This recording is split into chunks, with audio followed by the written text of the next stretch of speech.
about the Yanks? I'll admit it, I'm concerned. Teixeira can't seem to get healthy. Sabathia is not what he used to be. The combination of those two things, along with the inconsistent play of a few of their guys. I mean, 1 minute, Beltran is smacking 3-run home runs against the Mets. Another minute, he can't get a hit against the Blue Jays. I'm concerned about it. It's not over yet. I haven't given up. I'm still going to believe in my Yankees. I'm going down with the ship. But I will tell you that I think the thing that concerns me is two things. David Price, who's an absolute stud. By the way, where did he go to school? Oh, yeah, Vanderbilt University. Go ahead. Price. Yeah. But I would tell you, I love Price, but I would tell you this. His level of production since he has arrived in Toronto has been Cy Young material. And when you combine that with the fact that Toronto has been doing what they've been doing without the services of Tulowitzki, I mean, I remember when Toronto lost a game, Boston came back on them the other night in the top of the ninth. I give Toronto a lot of credit. They've been hanging in there, and David Price has been an ace. We'll see what happens tonight with Severino pitches for the New York Yankees, and Ivan Nova goes after that. I still think the Yankees can win 2 of these 3 games. Then they'll only be a game and a half back. So the jury is still out, but I'll admit that I am a bit concerned.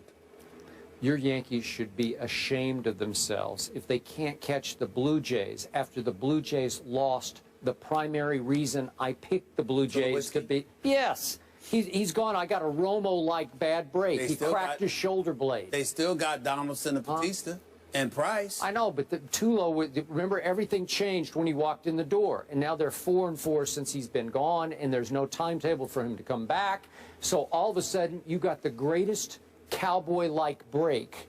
You got my Blue Jays. They're reeling without Tulowitzki. You can't catch them. What's New York doing? It's another sport. You got Encarnacion. He's been doing well for them. Plus, Russell Martin is somebody who used to catch for the New York Yankees, so he kind of knows what they do, how they do it. So that certainly helps as well. The Yankees that are at decided disadvantages, particularly without Teixeira, I recognize that, but they're still in the thick of things. They took 2 or 3 from the Mets last weekend. I'm not giving up on my New York Yankees. The jury is still out. We'll see what happens. Well, why don't you just go ahead and say they're going to win the East? Well, I'm worried about them right now. I thought they were going to win the East. They had a 6.5 game lead, and they lost it in 13 days. That's correct. For crying out loud. Because of the additions starting with Tulowitzki that the Blue Jays again, but again, I think it's the addition of Price. How about that?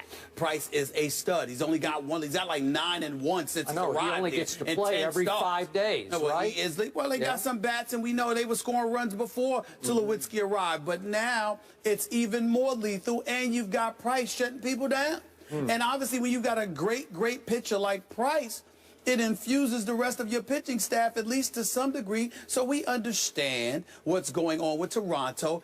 But again, it's not over yet. You won't concede, but you won't guarantee either, right? That is correct. Oh, that's going way out on that. That's a good way. That's a good way to put it. See, I haven't backed off my Cowboys. I'm still saying, here we come, Super Bowl, right? That's because you are a Cowboy. Oh, okay. I'm not a Toronto Blue Jay. Ride 'em Cowboy. All right? All right, they face off tonight, guys, in a crucial AL East clash. A-Rod and the Yanks taking on the Blue Jays. That is tonight at 7 p.m. Eastern. More First Take in a minute. We had an upset special in college football Saturday when 15th-ranked Ole Miss defeated #2 Alabama with turnovers just killing Nick Saban's squad. Both Cooper Bateman and Jake Coker played quarterback in that game, but did either separate themselves. Even though the Crimson Tide scored all 5 of their touchdowns with Coker under center, Bateman completed a higher percentage of passes. After this home loss, Bama fell to 12 in the polls, and the Rebels climbed to 3rd. Stephen A., what does this loss tell you about their head coach, Nick Saban? Well, what it tells me is that Nick Saban needs a quarterback. He needs a quarterback that he can rely upon. Coker wasn't the answer. He only completed 46% of his passes. Yes, they were turning the ball over. 2 turnovers by special teams, by the way. One, a daggone open the game, for crying out loud. Really disgusted me, put themselves behind the 8 ball. But there's no denying that this kid, Chad Kelly, can ball. I like him. I like his athleticism. I like the arm that he has on him for Ole Miss. I was very, very impressed by him. So let's throw that out the way to get that, to just get that out the way. But Alabama had 5 turnovers, okay? Ole Miss didn't have any. And I think that speaks to, you know, how good Ole Miss is, but also how much work Alabama has to do. I don't think that their defense is opportunistic. At least it was not this past weekend. They can play, they can get up in you, but at the same time, they don't appear to be as invincible as they have in years past. Since Nick Saban arrived at Alabama, Skip, their record is 93-18. He's won about 83% of his games. We all know what this man can do. 3 national championships in 4 years. But he's gotten away with it by and large. I mean, McCarron was really, really good and effective and efficient in his system. Sims, not so much, even though I liked him last year.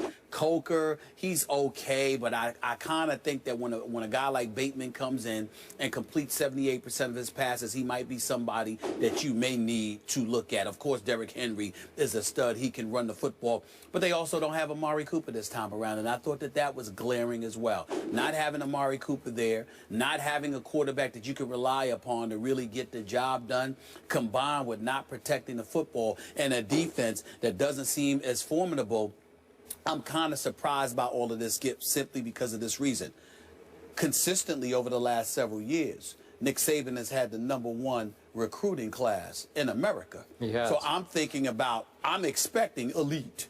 You know, particularly on the defensive side of the ball, because I know how much that how much that's a fixture for Nick Saban. I don't understand for the life of me, Skip Bayless, why that wasn't that didn't seem to be as prevalent. Obviously, they came back, they made a game of it after being down about 27-10. We understand that, and they got a lot of heart, and they can come at it. They say that maybe they were a little bit too hyped, maybe a little bit too anxious. No, I just think Ole Miss is pretty damn good. And they've got a quarterback, and they didn't turn the football over.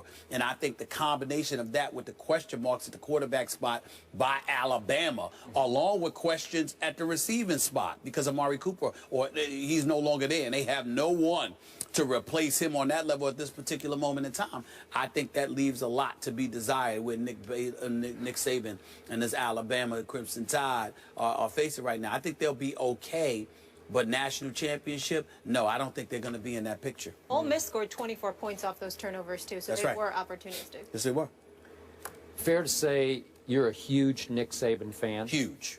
Huge. Give me one roll. Just roll time. Thank you. Yes. Thank you. Now we got the table set. I love what he stands for. I mean, it's not just about his coaching.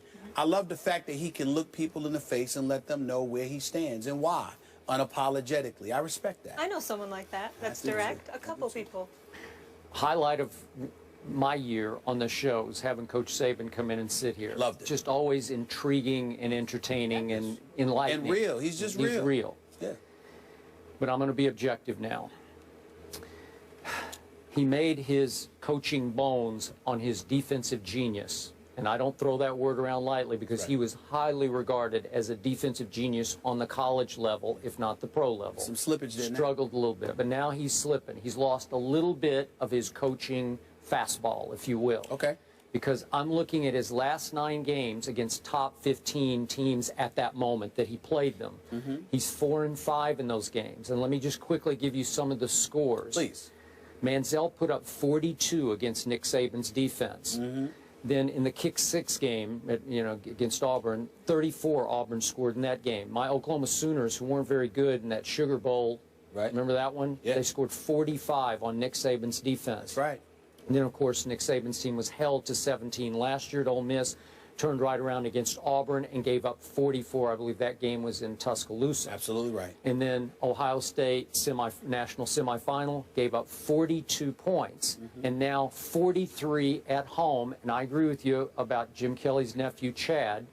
He's got a special arm. That's what Jim called it, and it's special. He has He can whip it, baby. He has it. And again, the kid had big maturity issues, got kicked out at Clemson for clashing with the coaches, and then went to junior college in Mississippi. We know all that. I think he's over that. I think it looked like he was. I think he's over that. Big time when you throw for 341 in Tuscaloosa, 3 touchdowns Alabama. and 0 interceptions. That's big time, because the defense at Alabama is no longer big time. I thought they were going to be, because just on high school reps, blue chip, you look across the depth chart and you say, wow, wow, wow, wow. And I thought early in the year, with Derrick Henry, what a load he is carrying the mail, I thought they're going to be right back in it, and they're going to be really tough to beat. And then this happened. Chad Kelly happened. Ole Miss happened, and again, they've got Alabama's number now. They are not afraid of Nick Saban and company. So is it fair to say that over the last, what are we doing here, 3 years, is it fair to say he's either in a coaching slump because the pipeline is still full. It's still supplying at a high rate blue chip high school athletes, right? Right. Okay, what's happened then? And again, let me finish with this point. Please. They still can't recruit a quarterback, and I don't get it. How can Alabama not recruit? How can Alabama not just say, you up there in Toledo, Ohio, or wherever, you in Seattle, Washington, we want you here at Alabama, and go get that guy? Is it because Nick doesn't want a star quarterback? He wants somebody who's a little more coachable, such as AJ was? I don't know, like a sort of a coach on the field type of, if you will, a puppet. But here in your biggest game yet this year against a team that was going to be formidable on defense, you throw Cooper Bateman into the starting lineup on Saturday night? I'm not buying that. I thought that was a bad idea by Nick Saban. Who am I to criticize the great Nick? But it blew up in his face because he had to yank him and throw Jake Coker back in there. That the continuity is destroyed. It's not fair to either kid because both of them struggled because of that decision. Well, that's what, but I think that what it says, Skip, is that when you got two quarterbacks, you don't have any. Okay. All right, and that's what it falls along those lines. You're trying to figure out how to win a game because you don't have confidence in either quarterback. So you make a valid point. I'm gonna give you one other reason that you didn't bring up why you should be frowning at Nick Saban right now to some degree. I'm talking about the greatness of Nick Saban because you know how I feel about him, and I consider him great. Skip Bayless, I watched this kid, Robert. How do you pronounce his name? Kimdichi? I mean, this dude, 305 pounds. Okay, but he was a top recruit in the country, and he landed. His brother was at Ole Miss, and he landed there. Okay. But let me tell you this: I'm sitting there. The reason why I'm bringing it up because I'm sitting there saying, "How did you not get him?" Well, now I understand his brother's there. His brother, his brother actually led the team with 10 tackles Saturday, but he had about 6. This dude this dude, he looks like a #1 overall pick. He well could be. He well could be. Ooh, Robert and Kimdichi. Yep. This, I was thinking about you because I remember in your classic line, jump off the screen. He leaps. That dude leaps off the screen. I said, they can't block him. They couldn't block him. They can't block him. No, He's I agree. everywhere. It didn't matter that he only had 6 tackles, but he was everywhere. I mean, he was a nightmare. He was the kind of dude where you're hearing his footsteps even when he's 10 feet away. You're hearing something and you're thinking it's him because he has that kind of impact. Yep. That dude is special. Yep. I'm trying to tell you right now, Robert Kimdichi, he might be the #1 overall pick. I mean, he is special. Yeah, Coach Herm coached him at the All-Star game coming out of high school and came in here the next Monday and said, you don't see me. Oh, my Lord. You do not see me reacting over a college football player like that. I don't do that. Yeah. That dude, oh, my Lord. Real deal. Real deal. Real deal. I'm talking possible #1 overall pick. Well, you got a couple NFL squads that could 305 pounds, and he comes at you. Woo! Ooh, he was special. All right, we got another team down south with quarterback questions right now. Tony Romo won't need surgery on his broken collarbone, but are the Cowboys making a mistake? That's up next. Stay here.